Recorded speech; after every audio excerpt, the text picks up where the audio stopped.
Yaira, blessings. Previously in Ewe Ancient Hebrew 101 Part 4, we went over Ewe Enigmatic numbers, number 2. We discovered through the letters that number 2 means growth and opportunity. It denotes separation and division. Division is painful and separation is unpleasant, but it is the way of life. It creates new opportunities for those who are being set apart and gives them the chance to perform each in his or her capacity. Therefore, number 2 is bipolar. It is negative and positive, or positive and negative. Whether I succeed or not, whether you succeed or not, it all depends on what you or what I decide to do with my or your freedom. And we also went over ancient Hebrew present tense, affirmative and interrogative forms. And after that, we showed you two examples by which we continue to prove that Yahweh created our world by means of the ancient Hebrew letters. Respectively, on one hand, Ati, a tree, and on the other hand, Bobo, a snail. Um, the fur, okay, the crown, the v, okay, the branches, the b, okay, the bark, and then the k, the roots. Okay, so a tree is made of ancient Hebrew letters. Okay, and then here the b is snail's house, and it means a shelter, and it means it is an intrinsic part of the snail. Now, this is Ewe Ancient Hebrew 101 Part 5, and we will cover Ewe Enigmatic Cardinal numbers number 3, and then we will go over present tense negative form, and then we will go over Ewe letters in nature, and we will talk about the sun, the all on pages 3, 6, 17, and 24 of Ancient Hebrew 101. So at the end of this presentation, you will know what Ewe number 3 is all about. It is knowledge you can build upon, and you will know how to conjugate present tense negative form in Ewe, and you will lastly know what the letters are telling us about the sun and how this knowledge applies to us as human beings. Ewe Ancient Hebrew 101 Part 5. Number 1 is deka, okay? By yourself you are free. You have nothing to share with no one. You are all by yourself. Number one is selfish. Okay.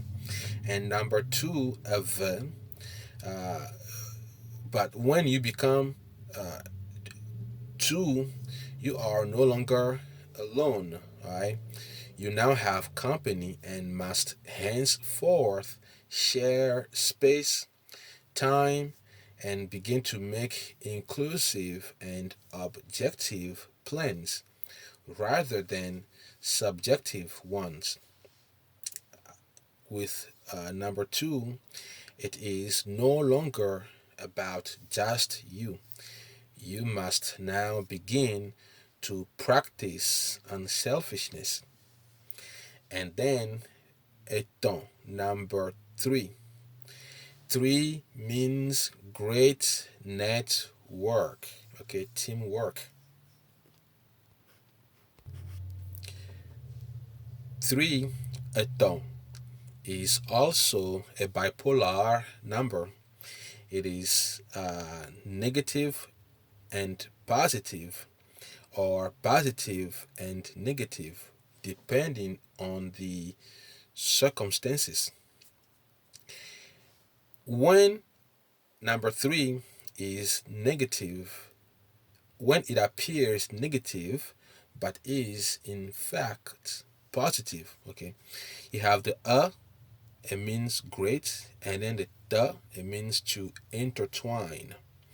So both together means significant collaboration.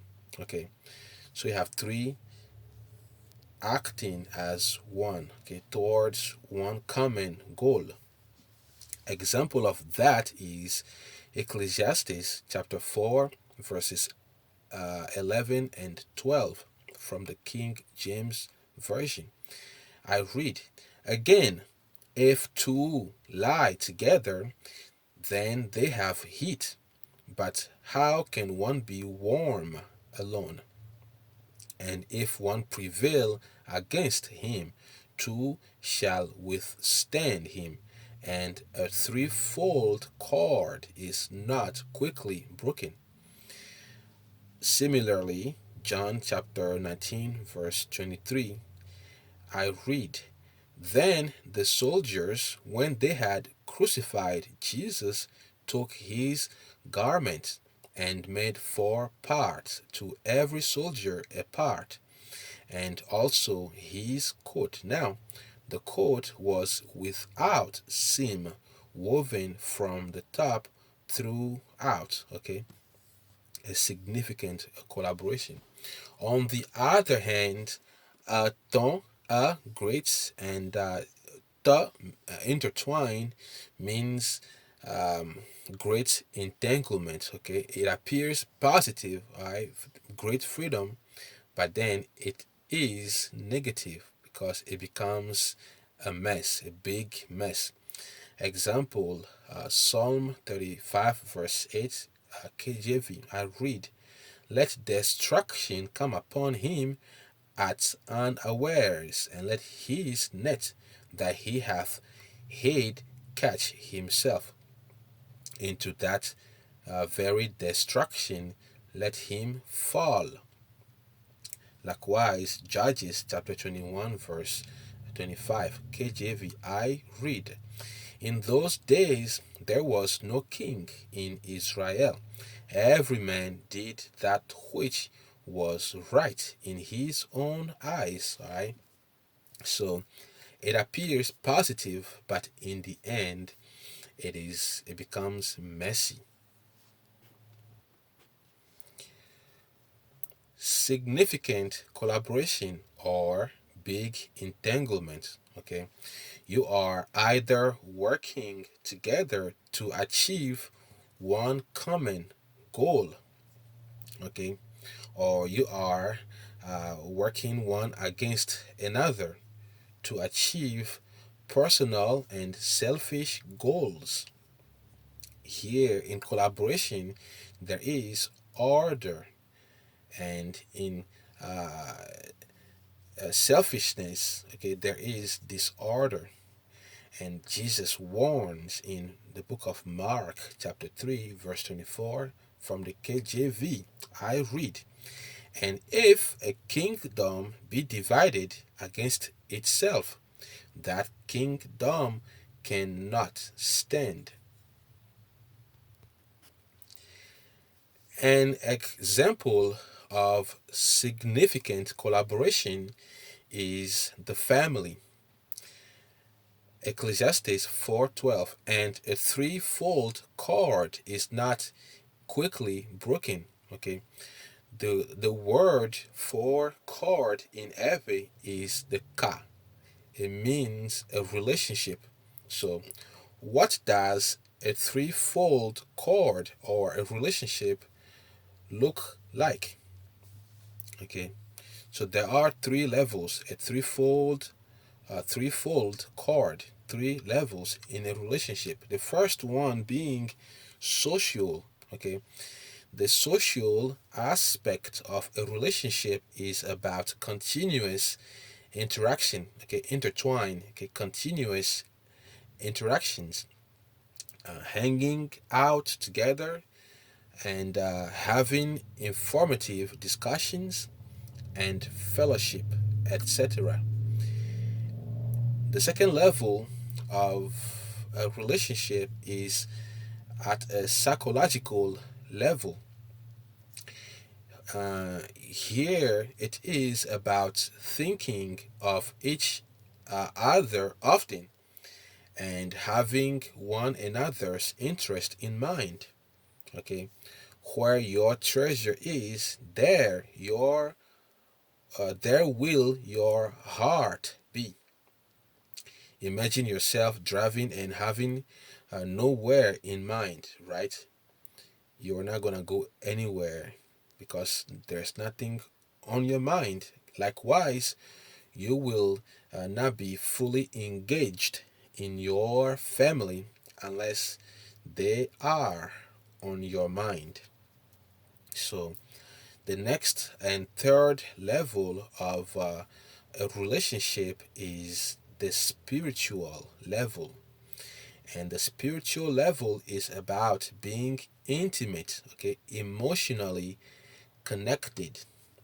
So a bond is strong with those three levels in place and in perfect balance.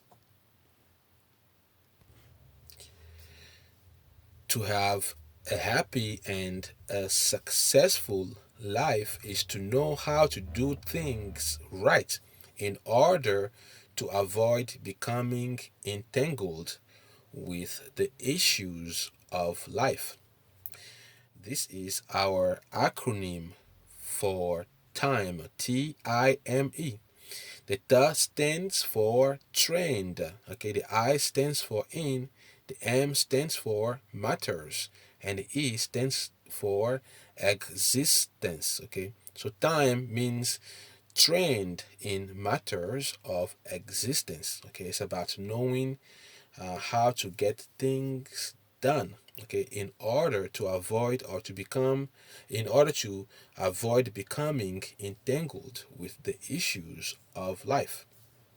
And speaking of which, how do you conjugate I know, the verb to know, in Ewe, in the negative form? Okay, present tense, negative form. The formula is subject plus m, okay, plus verb plus the object plus the o. The o indicates the negative form, the negation. Okay, so nya is the verb to know in Ewe. Okay, I don't know is nye me nya o. You don't know me nya o. He or she doesn't know me nya o. Okay, notice that in the first person and the second and third person, the uh, the subjects, the first person possessive adjective becomes the nye. Okay, and it is done so uh, in order to avoid memes, okay, instead of mmanyao, okay, it is simplified to nyamanyao, okay. I don't know, okay. Simply memorize it, okay. Nyamanyao, manyao. Here also, in second and third persons, uh, the subjects are omitted intentionally. It is easier that way.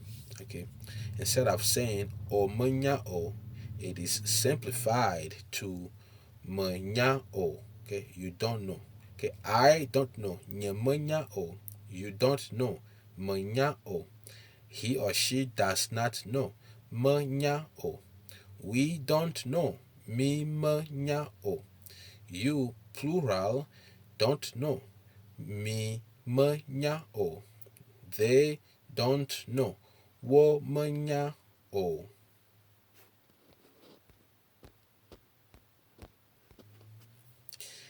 And this is coming from page 17 of Eʋe Ancient Hebrew 101, example number 1. Okay, there are two examples on page 17 for you.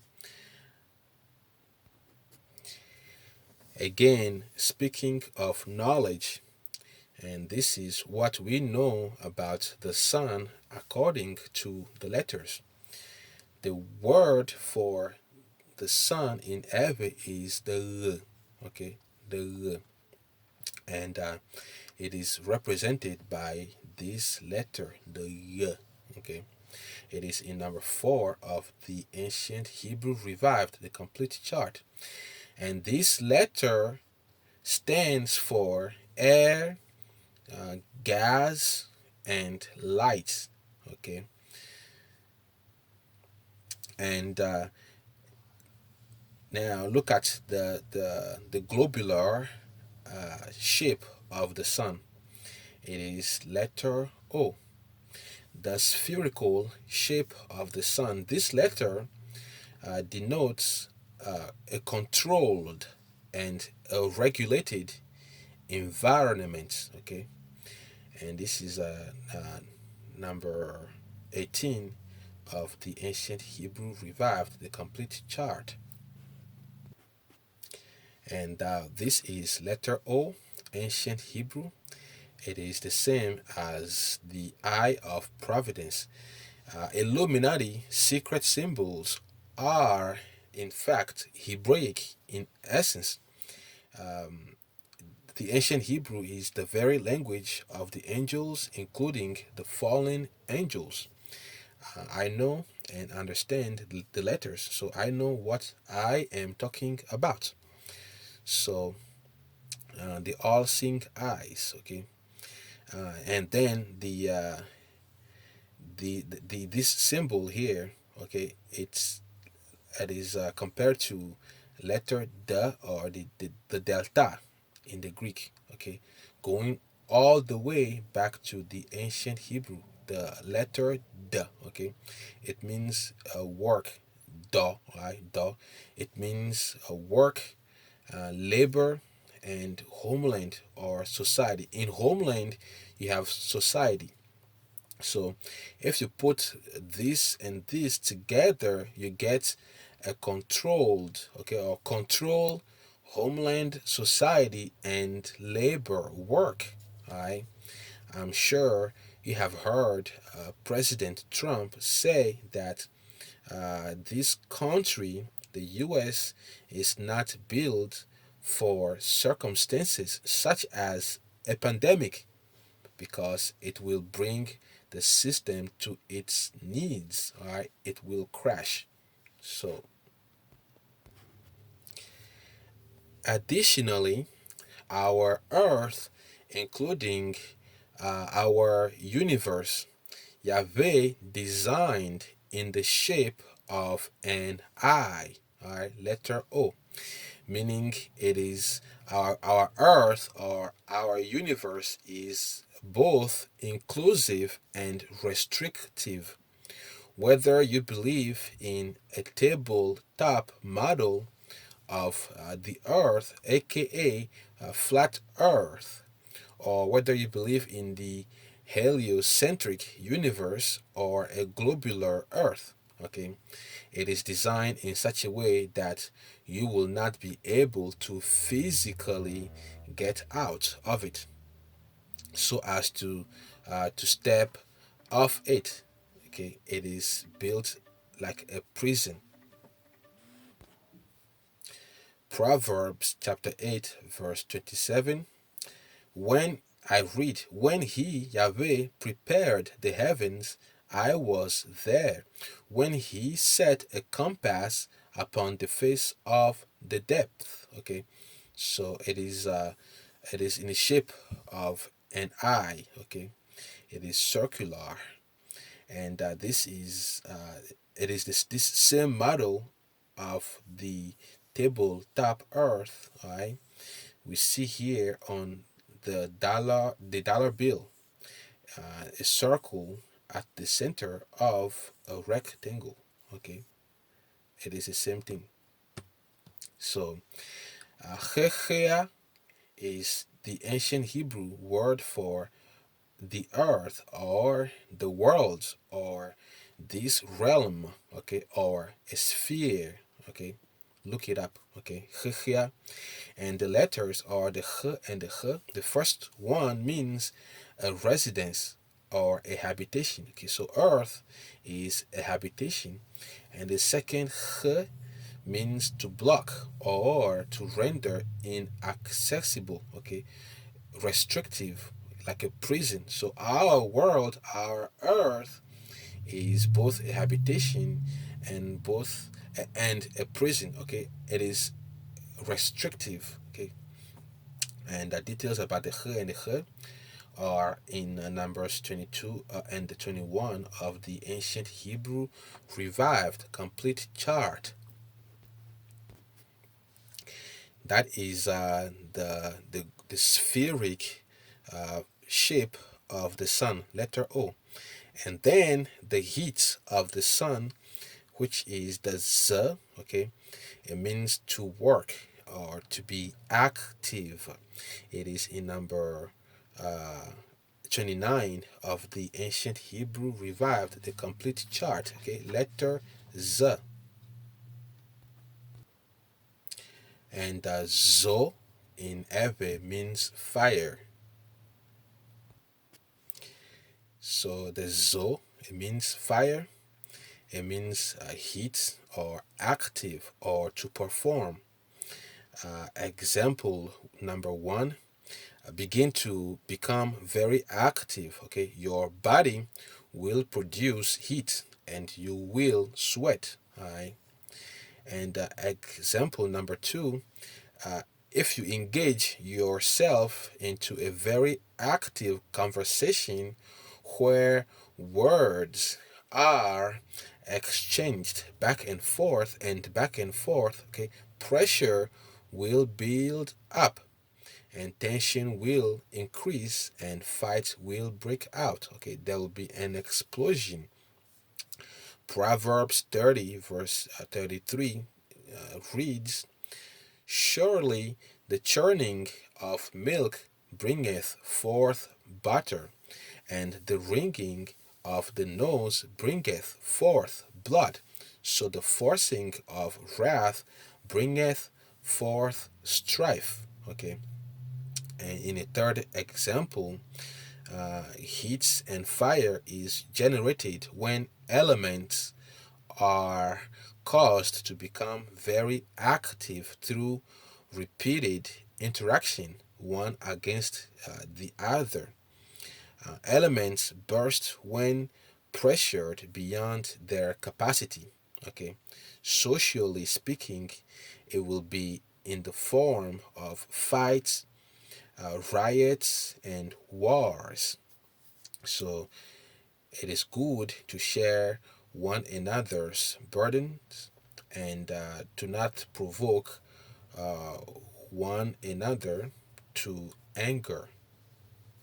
That's how fire is produced.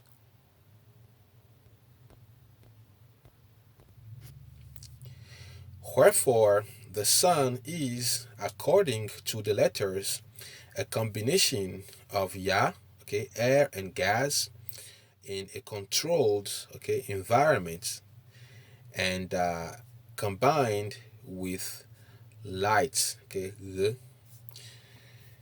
Ancient Hebrew 101 Part 6 comes soon.